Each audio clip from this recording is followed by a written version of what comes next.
असं झालं तर कोणतीही स्थिती असली तरी त्या परिस्थितीचा आपल्या मानसिकतेवर प्रभाव पडला नाही तर किती बरं होईल. त्यामुळे आपण चिंतामुक्त होऊ. पण असं होऊ शकतं का? त्यासाठी काय करावं लागेल? मित्रांनो, याचं उत्तर स्वामींच्या एका सत्य घटनेमध्ये आहे. मित्रांनो, पुणे शहराजवळ जुन्नर गावाचे नाव आहे. तेथे सखुबाई नावाची एक गरीब स्त्री राहत होती. ती गरीब होती पण आनंदात होती. सर्व काही सुरळीत चालू होतं. पण अचानक काही दिवसात तिच्या शरीराला कुष्ठरोगाची लागण झाली. ती भरपूर उपाय करत होती पण तिला काही गुण येत नव्हता. उलट आजार वाढतच जात होता.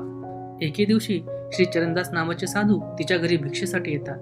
माये, भिक्षा वाढ असे बोलतात. तो सखुबाई त्यांना भिक्षा घेऊन बाहेर येते. भिक्षा वाढल्यानंतर सखुबाई आपल्या आजाराबद्दल साधूला विचारते. तेव्हा श्री चरणदास बोलतात, माये, तू अक्कलकोटला जा. तेथे प्रत्यक्ष चालते बोलते परब्रह्म सगुण रूपात आहेत. तू त्यांचे दर्शन